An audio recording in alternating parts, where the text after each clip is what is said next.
Boa noite. Os irmãos estão bem? Passaram bem a semana? Só colocar o meu tempo aqui certinho. Abrir o texto.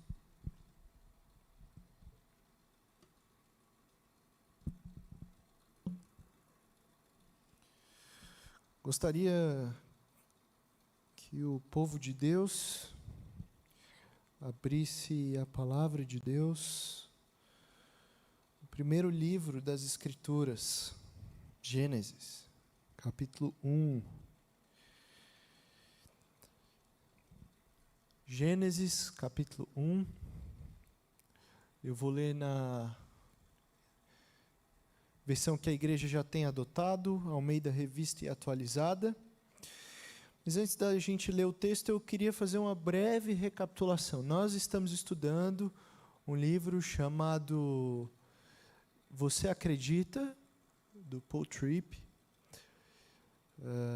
Vimos na semana passada que nós vamos estudar 4 doutrinas fundamentais. Na semana passada, então, nós vimos a primeira doutrina. Quem lembra? Alguém? A gente viu sobre a santidade de Deus, certo? Deus é um Deus santo, Deus é um Deus alto, magnífico. Vimos que a santidade de Deus gera em nós 2 virtudes, a humildade e o temor. E vimos, então, como que isso muda o nosso coração, a nossa prática.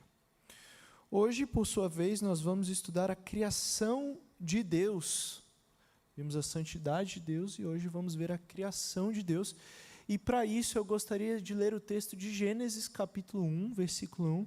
E nós vamos ler até o capítulo 2, versículo 3. Então, que os irmãos possam me acompanhar. A palavra do Senhor diz assim: No princípio, criou Deus os céus e a terra. A terra, porém, estava sem forma e vazia. Havia trevas sobre a face do abismo e o Espírito de Deus parava por sobre as águas. Disse Deus: haja luz. E houve luz. E viu Deus que a luz era boa e fez separação entre a luz e as trevas. Chamou Deus luz dia e as trevas noite. Houve tarde de manhã o primeiro dia. Versículo 6. E disse Deus: haja firmamento no meio das águas e separação entre águas e águas. Fez, pois, Deus o firmamento e separação entre as águas debaixo do firmamento e as águas sobre o firmamento. E assim se fez. E chamou Deus ao firmamento céus. Houve tarde de manhã o segundo dia. Disse também Deus: ajuntem-se as águas debaixo dos céus num só lugar e apareça a porção seca, e assim se fez. A porção seca Deus chamou terra, e ao ajuntamento das águas, mares. E viu Deus que isso era bom. E disse: produza a terra relva, ervas que deem semente, e árvores frutíferas que deem fruto segundo a sua espécie, cuja semente esteja nele, sobre a terra. E assim se fez. A terra, pois, produziu relva, ervas que davam semente segundo a sua espécie, e árvores que davam fruto, cuja semente estava nele, conforme a sua espécie. E viu Deus que isso era bom. Houve tarde e manhã o terceiro dia. Disse também Deus: haja luzeiros no firmamento dos céus, para fazerem separação entre o dia e a noite, e sejam eles para sinais, para estações, para dias e anos, e sejam para os luzeiros no firmamento dos céus, para iluminar a terra. E assim se fez. Fez Deus os 2 grandes luzeiros, o maior para governar o dia, e o menor para governar a noite, e fez também as estrelas. E os colocou no firmamento dos céus para iluminarem a terra, para governarem o dia e a noite, e fazerem separação entre a luz e as trevas. E viu Deus que isso era bom. Houve tarde e manhã, o quarto dia. Versículo 20. Disse também Deus: povoem-se as águas de enxames de seres viventes, e voem as aves sobre a terra, sobre o firmamento dos céus. Criou Deus, pois Deus, os grandes animais marinhos e todos os seres viventes que rastejam, os quais povoaram as águas segundo as suas espécies, e todas as aves segundo as suas espécies. E viu Deus que isso era bom. E Deus os abençoou, dizendo: sede fecundos, multiplicai-vos e enchei as águas dos mares, e na terra se multipliquem as aves. Houve tarde de manhã o quinto dia.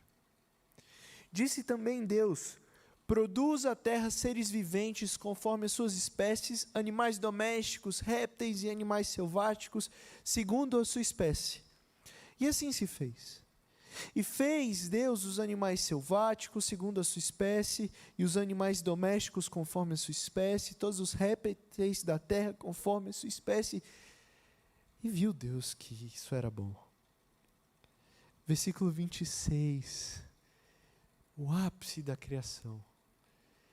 Também disse Deus: façamos o homem.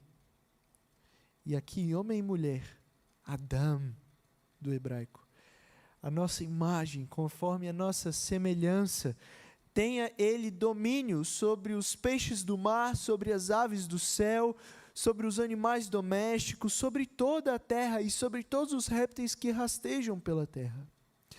Criou Deus, pois, o homem à sua imagem, a imagem de Deus o criou, homem e mulher os criou.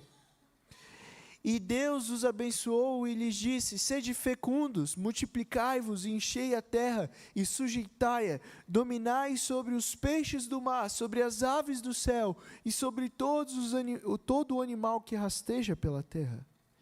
E disse Deus ainda: eis que vos tenho dado todas as ervas que dão semente e se acham na superfície de toda a terra, e todas as árvores em que há fruto que dê semente.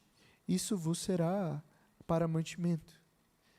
E todos os animais da terra, e todas as aves do céu, e todos os répteis da terra, em que há fôlego de vida, toda a erva verde, lhe será para mantimento. E assim se fez. Viu Deus tudo quanto fizera, e eis que era muito bom. Houve tarde de manhã, o sexto dia. Capítulo 2, versículo 1. Assim, pois, foram acabados os céus e a terra e todo o seu exército. E havendo Deus terminado no sétimo dia sua obra que fizera, descansou nesse dia de toda a sua obra que tinha feito. E abençoou Deus o sétimo dia e o santificou, porque nele descansou de toda a obra que como Criador fizera. Até aqui a palavra do Senhor. Vamos orar? Senhor, a Tua palavra é viva e eficaz. Ela é mais cortante do que uma espada de 2 gumes, uma espada que é afiada dos 2 lados. Ela consegue separar alma e espírito. Ela consegue discernir os nossos pensamentos, discernir as nossas emoções. Senhor, usa a Tua palavra para isso hoje. Quanto a mim, perdoa os meus pecados, que são tantos. Me usa como um instrumento Teu. Senhor, eu não sou nada. Eu sou pó. Eu sou pequeno. O Senhor é grande, o Senhor é Rei. O Senhor é santo. Eu quero ser usado pelo Senhor. Fala com os meus irmãos, ensina aos meus irmãos como o Senhor tem falado e me ensinado. Cuida de mim, cuida de nós, o Teu povo, a igreja. Sim que nós oramos, em nome de Jesus. Amém. Começar a contar o tempo agora. O que a gente pensa quando a gente fala sobre criação? Eu, particularmente, vou confessar um pecado. Há um tempo atrás, eu tinha a ideia de que quando a gente falava de criação, a gente falava de um conteúdo infantil. Criação se fala, gente, aqui para as crianças. Adulto estudar sobre a criação. Isso é um tanto quanto soberbo da minha parte. É um erro. É um erro. Primeiro porque Escritura é Escritura, toda ela, não parte dela. Escritura é inspirada, não é só parte dela inspirada. Então, Gênesis 1 e Gênesis 2 é inspirado também, nós precisamos ler e estudar. E o segundo erro da minha parte é achar que a criação é algo infantil, como se as crianças não tivessem nada para aprender, ou talvez a gente tivesse um conteúdo melhor, ou mais importante para a gente aprender, como se as crianças não tivessem isso. Mas isso é um erro, porque além de menosprezar a criança, menospreza o conteúdo em si. Então hoje nós vamos ver que a criação é para todos os públicos. Gênesis capítulo 1 e o início do capítulo 2, e não só esse trecho, mas até o capítulo 11, conta a história da humanidade, conta a história minha e sua. Conta como é foi a minha criação, a sua criação. Conta que nós somos pecadores. Conta que nós se rebelamos contra um Deus, querendo fazer torres altas. Queremos fazer Babel nos nossos corações. Mas Gênesis também conta a história de um Deus que se relaciona com o homem e que chega até o homem trazendo salvação e redenção. Então hoje, especificamente dos tantos ensinamentos, dos vários ensinamentos que Gênesis 1 e Gênesis 2 podem nos ensinar, nós vamos ver pelo menos 4.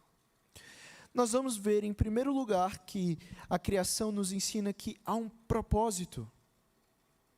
Lembrem-se disso, há um propósito. Em segundo lugar, nós vamos ver que há um dono. Em terceiro lugar, que há cuidadores. E em quarto, que há adoradores.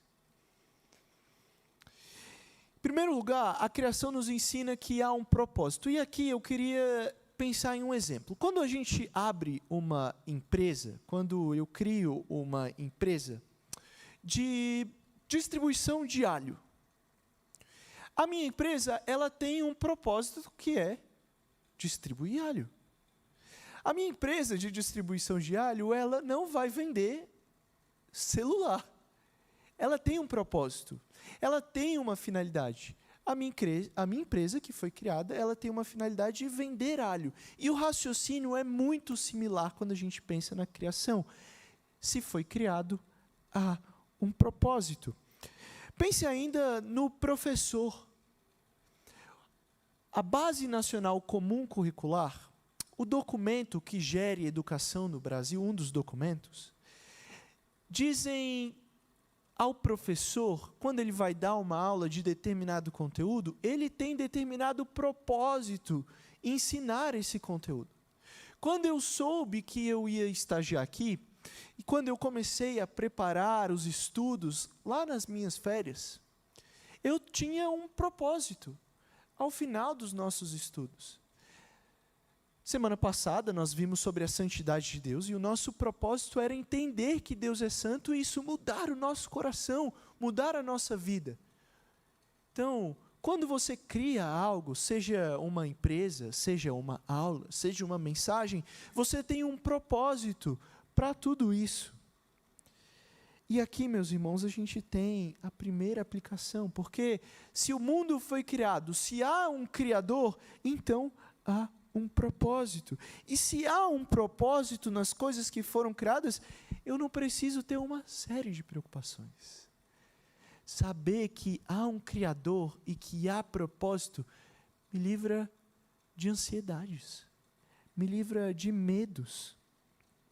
Para exemplificar, eu queria citar 2 grupos de pessoas. Os adolescentes, entrando no início da sua fase adulta, e aqueles que estão aposentados. O adolescente, por sua vez, no final do ensino médio, tem uma dificuldade natural de escolher o curso que ele vai fazer na graduação. Vocês têm filhos, sobrinhos, netos, sabem disso. E por vezes, é esse adolescente que está no final da escola, ele fica ansioso. Ele se pergunta, qual é o curso que eu vou fazer? Mas essa pergunta para o adolescente não é simplesmente o curso que ele vai fazer, mas essa pergunta pode ser refeita como o que eu vou fazer da minha vida. E às vezes ele se pesa sobre isso, gera ansiedade, gera medos. E essa pergunta também pode ser refeita como, qual o propósito da minha vida? Mas se há um Criador e há um propósito, esse adolescente ele não precisa ter essa ansiedade, esse medo, porque ele já tem um propósito. Agora, para os aposentados, não sei se vocês passaram por isso, aos que já são aposentados, o aposentado ele passa a vida inteira trabalhando. Ele passa por um longo tempo de trabalho, a vida dele, boa parte, é de trabalho. E quando ele se aposenta, ele por vezes, não sabe o que fazer. Alguns não sabem, alguns voltam para trabalhar. Isso é normal, não tem problema. Mas o problema é quando essa falta do trabalho gera em nós a dúvida. Qual é o meu propósito? E quando essa volta para o trabalho significa achar o seu propósito. Mas o nosso propósito não está no trabalho. Não está no curso que eu vou fazer. Isso acontece também com os pais que perdem os seus filhos, quando os seus filhos casam, saem de casa. Existe uma síndrome muito estudada na psicologia, que é a síndrome do lar vazio. Os irmãos já passaram por isso? Aquele aperto do coração, eu não sei o que eu vou fazer, os meus filhos foram embora, mas perceba, isso daí pode ser e pode mostrar nos nossos corações uma falta do propósito errado. Porque o nosso propósito não está no nosso curso, não está no nosso trabalho e não está também nos nossos filhos. Então, se nós não definimos o nosso propósito, é o Criador que define o nosso propósito, não cabe a mim escolher qual é o propósito que eu vivo. Pelas coisas que eu passo, eu preciso apenas viver de acordo com o propósito, com a finalidade daquele que criou todas as coisas. Eu, por exemplo, não posso fazer da minha felicidade, do meu casamento, da beleza, do dinheiro, do sucesso, o propósito da minha vida. Eu preciso viver o propósito daquele que deu o propósito de todas as coisas. E significa que fazer do propósito que Deus tem para mim, o propósito que direciona a minha vida, deve ser minha motivação mais profunda e meu compromisso constante. Não importa quem eu seja, nem onde eu viva. Pense então, meus irmãos, nos nossos relacionamentos. Todos os nossos relacionamentos foram criados com um propósito. Qual o propósito do seu casamento? Você sabe responder essa? Qual o propósito da minha solteirice? Para aqueles que estão ouvindo e são solteiros. A gente pode pensar, e nós somos levados a pensar, que os nossos casamentos, o propósito dos nossos casamentos é a felicidade. Muitos jovens têm esse pensamento, de que eu vou casar, vou ter relações sexuais e vou ser feliz. Tudo o que eu quero no meu casamento é ser feliz. Ou, inclusive da solteirice, é ter prazer, viajar à vontade, sem responsabilidades. Mas se entendemos que a criação tem um propósito e tudo que foi criado inclui os nossos relacionamentos, então isso muda a forma como nós vamos viver. Pensando nisso, a gente deve estar constantemente perguntando qual o propósito de Deus para... Qual o propósito de Deus para o meu sofrimento? Qual o propósito de Deus para o meu cônjuge? Qual o propósito de Deus para os meus bens materiais? Qual o propósito de Deus para os meus filhos? Os meus filhos não devem fazer o curso que eu acho melhor, mas o curso que Deus acha melhor. Qual o propósito de Deus para a minha capacidade de pensar? Qual o propósito de Deus para o meu corpo? Qual o propósito de Deus para o meu gênero? Qual o propósito de Deus para a minha igreja? Às vezes a gente quer impor um propósito para a nossa igreja que não é o propósito de Deus. Qual o propósito de Deus para a minha sexualidade? Qual o propósito de Deus para a minha espiritualidade? Nós estamos em um culto de oração. Irmãos estão passando por tribulação. Às vezes você está passando por uma. Qual o propósito de Deus na sua vida, agora, nesse momento? Nesse momento. Afinal, se nós somos o povo de Deus, todas as coisas cooperam para o bem daqueles que amam a Deus. Qual o propósito de Deus para essa circunstância? Isso, então, a criação nos ensina que há um propósito para todas as coisas. Mas não apenas isso, há um dono. Há um dono. E o que significa saber que a criação tem um dono? No Brasil, se você quer ser dono de alguma coisa, você tem que ir no INPE, Instituto Nacional de Propriedade e Indústria. Lá você vai confirmar que você criou esse objeto, essa ideia, você vai patentear o seu produto. E logo, se o Estado assim permitir, você será dono desse projeto, dessa ideia que você criou. Agora, o raciocínio é similar com o Senhor.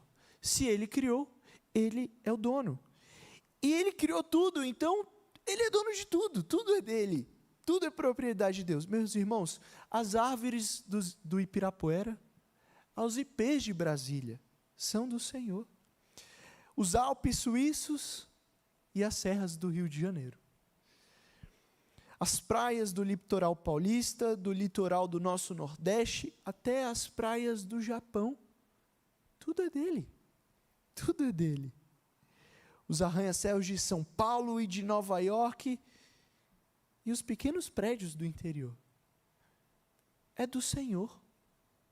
É do Senhor. Os grandes carros, como aquelas caminhonetes, vocês já tiveram aquela sensação de andar do lado de uma caminhonete e você olhar assim para cima? Nossa, você chega, fica meio com as pernas tremendo. Os grandes carros e os pequenos carros elétricos chineses, tudo é dele. Tudo é dele. Os templos do Oriente Médio, até o templo de Salomão aqui de São Paulo, os objetos são do Senhor e até mesmo cada um de nós. Se o Senhor criou todas as coisas, Ele é dono de todas as coisas. Os irmãos têm casas, mas a casa, em última análise, não é nossa, é do Senhor. O carro, em última análise, não é nosso. É do Senhor, é do Senhor. Para confirmar a nossa ideia, o Salmo 24, versículo 1 diz que do Senhor é a terra e sua plenitude, o mundo e os que nele habitam. Isso significa que não só as coisas são do Senhor, mas nós somos dele. E aí, outra aplicação. Você deixa o Senhor fazer o que Ele quer na sua vida? Se Ele é nosso dono, nós somos sua propriedade. Não é à toa que o apóstolo Paulo começa algumas cartas, como as cartas aos Romanos e a carta dos Filipenses, dizendo que ele é servo. E no grego ainda é mais bonito, ele é escravo.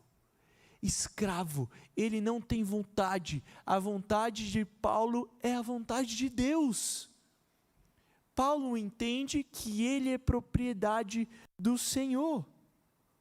E como escravo, ele deve fazer todos os desejos do seu Senhor.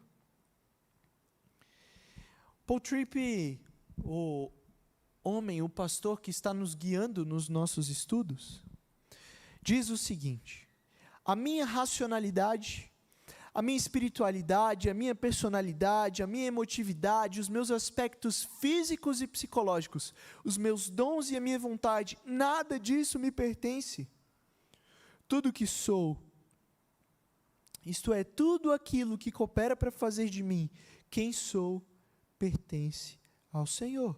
Então, se a minha racionalidade não é minha, é do Senhor, eu preciso pensar como o Senhor quer que eu pense.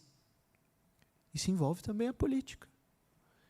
Nós precisamos não só estudar a política, estudar aos irmãos que gostam geopolítica, mas nós precisamos estudar esse assunto pensando o que o nosso dono quer que eu pense sobre o assunto. Se a espiritualidade não é minha, é do Senhor, eu devo viver a vida cristã como Ele deseja. Isso significa que eu não vivo a vida cristã como eu acho que é melhor. Falamos no domingo sobre isso. Espiritualidade cristã não é viver sozinho, ainda que isso seja a sua vontade. Espiritualidade cristã é viver como o Senhor quer que nós vivamos. Se Ele é dono, vivemos de acordo com as suas leis. Vivemos de acordo com as suas leis. E para isso, 2 exemplos de 2 grupos, os casados e os solteiros. Se o Senhor é dono de tudo, inclusive do meu casamento, eu não sou dono do meu casamento. Eu vou fazer do meu casamento o que eu quero? As minhas vontades? Eu vou fazer as vontades do Senhor. Para os homens, o nosso exemplo é Jesus Cristo. E a nossa missão é fazer com que as nossas esposas cheguem aos céus sem mancha e sem ruga, como Jesus Cristo fez com a igreja. Nós devemos ter essa lei. Essa vontade não é a nossa, não é a nossa. Eu não devo impor as minhas leis, as minhas regras sobre o meu cônjuge, porque não são as minhas leis e as minhas regras que definem o meu casamento, mas as leis e as regras do Senhor, porque Ele é o dono. Ele é o dono. E se a gente pensasse assim, a gente teria menos divórcios. Porque a vontade de Deus para o meu casamento não é me satisfazer, nem satisfazer a Natália, é satisfazer o Senhor. O Senhor. Se 2 pessoas se veem como donas de si mesmo, o casamento se rompe. E para os solteiros, e não só para os solteiros, nós temos relações individuais. Então, se 2 amigos se veem como dono de si mesmo, a amizade acaba. A amizade acaba. Se 2 grupos da igreja se veem como donos de si mesmo, então a igreja se divide. Será que a gente não tem vivido problema nos nossos relacionamentos? Porque a gente acha que os relacionamentos são nossos? Eu me relaciono com a igreja como eu quero. Eu imponho as minhas vontades, as minhas leis, e se não for assim, eu saio da igreja. Meus irmãos, a gente não vive assim. A gente vive sobre as leis do Senhor. Ele é o nosso dono. Nós vivemos de acordo com as ordens do nosso dono. Bem, vimos então que a criação, ela mostra um propósito, porque há um Criador. E se alguém cria, essa pessoa que cria define o propósito de todas as coisas. Em segundo lugar, vimos que a criação, além de ter um propósito, há também um dono. E se há um dono, há aqueles que pertencem a ele. Todas as coisas pertencem a ele, inclusive nós mesmos. Mas ainda, há aqueles que cuidam da criação. Ora, nós lemos o texto de Gênesis capítulo 1, vimos que Deus dá uma função para todas as coisas, inclusive para os luminares. Os luminares servem para definir o que é dia e definir o que é noite. Há luminares maiores e luminares menores. E eles têm a sua função, que é iluminar. iluminar. A finalidade das plantas é crescer e dar fruto, aquelas que são frutíferas. Mas qual é a missão e o propósito do ser humano? Qual é o meu e o seu papel nessa criação? E dos vários, há pelo menos 2 que nós vamos abordar agora. Nós vamos ver que nós somos cuidadores e nós também somos contempladores. Nós somos cuidadores, como diz no verso 28. O verso 28 do capítulo 1 diz assim: sejam fecundos, multipliquem-se, encham a terra e sujeitem-na. Dominai sobre os peixes do mar, sobre as aves do céu e sobre todo o animal que rasteja sobre a terra. O verbo dominar aqui, tenham domínio, em algumas versões, não deve passar batido. Dominar, meus irmãos, significa ter controle, ocupar uma posição de liderança ou autoridade sobre algo. O que Deus quer dizer com isso? Que nós, seres humanos, temos uma certa autoridade sobre o restante da criação. Nós temos domínio sobre ela. E por sermos autoridade, por termos domínio sobre a criação, nós precisamos cuidar dela. A gente precisa zelar, a gente precisa cultivar, a gente precisa guardar a criação de Deus. Sabe aquele aluno na sala de aula, quando o professor tem que sair da sala, e o professor fala assim: olha, Marcos, eu te deixo responsável pela sala de aula. Para alguns alunos, isso te enche de orgulho, né? Para outros, deixa com muito medo. O ponto é que esse aluno responsável pela sala de aula não pode criar suas próprias leis. Não é verdade? Ele não pode simplesmente falar para o seu colega de classe, falar: sai de sala, está expulso. Ele não pode desejar virar todas as cadeiras de cabeça para baixo e sentar no metal da cadeira. Ele vive de acordo com as regras do professor, o responsável pelo ambiente. Naquele momento, a função daquele aluno é ter autoridade, deve zelar e cuidar da sua sala de aula. E a imagem, esse exemplo é igual para a nossa criação, porque Deus é o dono, como nós vimos. E Deus, Ele nos deu a responsabilidade de cuidar sobre as regras dEle. A gente não tem essa autonomia, essa independência do Senhor. Agora, se nós temos essa função de representação do Senhor, nós somos os responsáveis por cuidar. A gente precisa ter as leis do Senhor para isso, os valores do Senhor. Isso deve influenciar o nosso lar, a nossa família, o nosso trabalho. A minha função como pai, como mãe, não deve seguir as minhas leis, mas deve seguir as leis do Senhor, como cônjuge, como professor, como chefe, como político, como gerente, como juiz e como pastor. Por exemplo, dinheiro não é nosso. Nós vimos que Deus é dono de todas as coisas, e Ele te dá uma parte do dinheiro dEle para você cuidar. E se o dinheiro não é nosso, é dEle, e nós precisamos cuidar sobre as leis dEle, como será que a gente tem cuidado do nosso dinheiro? Será que a gente tem gastado mais dinheiro com pet shops e saídas do que com a obra do Senhor? Isso talvez mostre algo do nosso coração. Será que, se eu tenho a responsabilidade de cuidar da criação, inclusive cuidar do outro ser humano, será que eu tenho cuidado do meu irmão? Quantas vezes eu tenho ligado para os meus irmãos, orado com eles, me colocado à disposição.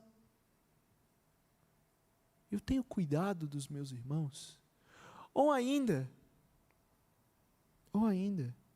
será que nós temos cuidado do próprio meio ambiente conforme a vontade de Deus? A gente pode separar os nossos lixos e fazer, ou pelo menos buscar uma coleta seletiva. A gente ainda consome muito papel. E a gente pode pegar esse papel e dar para reciclagem, levar lá. Talvez alguns locais de reciclagem podem até te pagar um dinheiro por isso. Como tem sido o seu trato com os animais de estimação? Tem uma reflexão legal sobre isso. Os animais, eles gemem, esperando a volta de Cristo. Será que você tem cuidado do seu animal a ponto dele ansiar a volta de Jesus?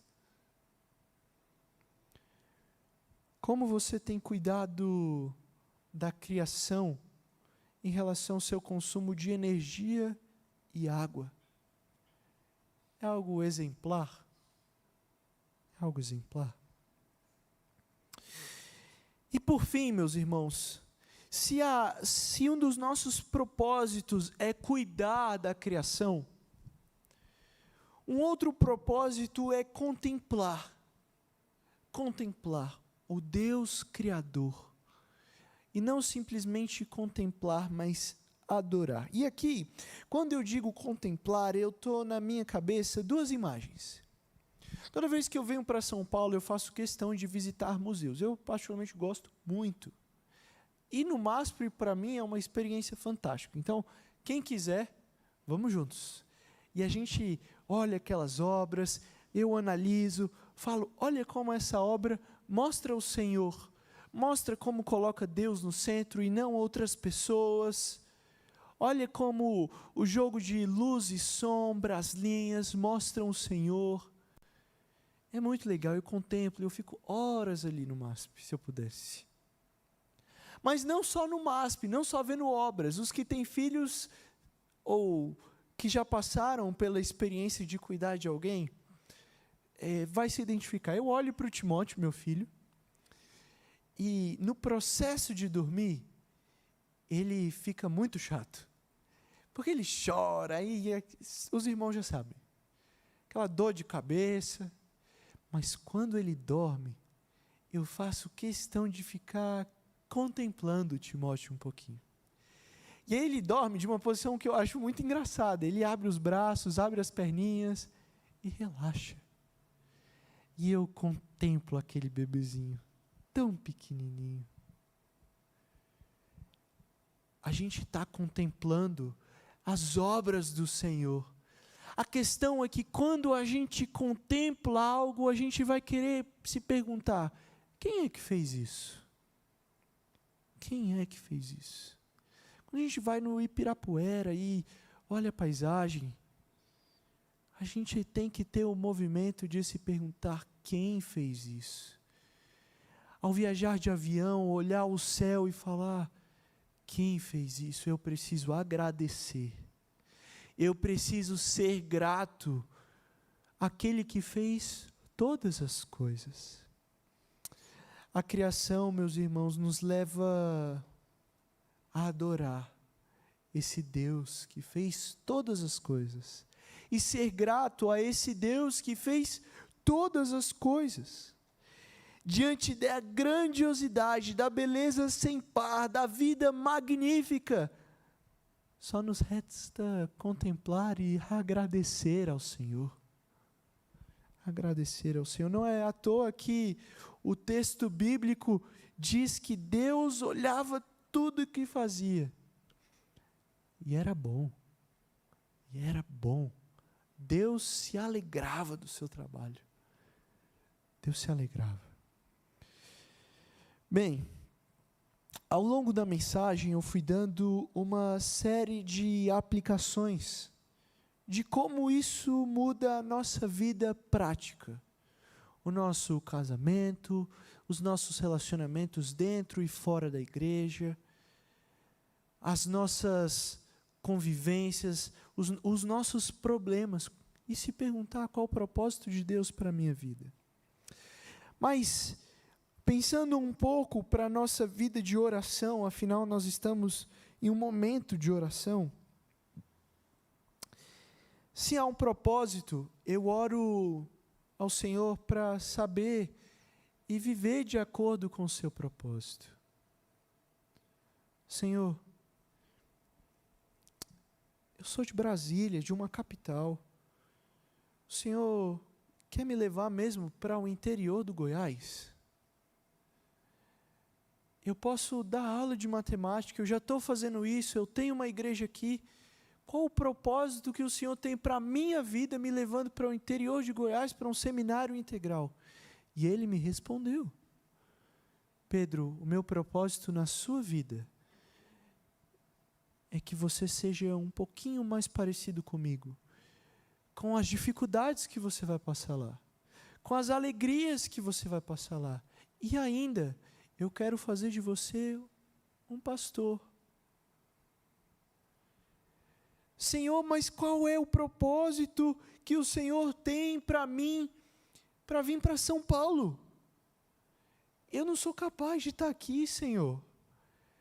Mas Pedro, eu vou te mostrar irmãos maravilhosos que vão te levar para mais perto do Senhor. Pedro, você vai conhecer o Marcos, e o Marcos vai te ensinar tanto. A Belinha, a Selma. Pedro, eu tenho um propósito para você lá em São Paulo. Eu tenho um propósito, Pedro, nas suas dificuldades que você passou e ainda vai passar. Meus irmãos, orem. Nós precisamos orar para saber o propósito de Deus no nosso casamento, na nossa solteirice, na nossa casa, no nosso sofrimento. E ainda, se há um dono, eu oro para viver me submetendo ao meu dono, eu oro buscando a vontade dele, eu oro e estudo as suas leis. Senhor, eu não quero viver de acordo com as minhas vontades. Eu oro como Paulo, eu sou teu servo. Eu sou teu servo. E nada mais. Agora, onde eu busco as leis do Senhor? Aqui. A gente ora buscando isso aqui, aprendendo isso aqui, estudando isso aqui. É a palavra de Deus. Ele decidiu se revelar por aqui. Então, ore, buscando e se submetendo ao nosso dono. E ainda, se há cuidadores, se nós somos cuidadores, eu oro para viver cuidando daquilo que Deus me deu para cuidar. Deus me deu um quarto para cuidar. Então, eu vou cuidar do meu quarto. Aí, o argumento para os pais, para os jovens, para os adolescentes, para as crianças cuidarem do quarto. Se Deus me deu uma empresa, eu oro para que eu governe e lidere a minha empresa de acordo com a vontade dEle. Eu devo cuidar da empresa como o Senhor cuidaria. E às vezes a gente passa batido. Então ore, pedindo criatividade para o cuidado. Para o cuidado. Cuidado que a gente tem que ter com o nosso irmão. Senhor, eu não sei como que eu posso cuidar melhor do irmão fulano. Eu sei que o Senhor tem colocado ele no meu coração, mas Senhor, eu não sei, me dê criatividade. Me dê criatividade. E por fim, meus irmãos, se há adoradores, então eu agradeço e adoro o Criador. Nossa vida de oração não é uma vida apenas de pedidos, é uma vida também de agradecimentos, como nós fizemos aqui no início. Nós agradecemos a um Deus que faz todas as coisas. O apóstolo Paulo é um exemplo disso. ele inicia todas as suas cartas com ações de graças. Inclusive a carta que nós estamos estudando aqui aos domingos, é a maior ação de graças que nós temos nas Escrituras. 1 Tessalonicenses capítulo 1, ele volta em ação de graças nos capítulos seguintes. Paulo é um homem que entende que Deus faz todas as coisas, então ele agradece.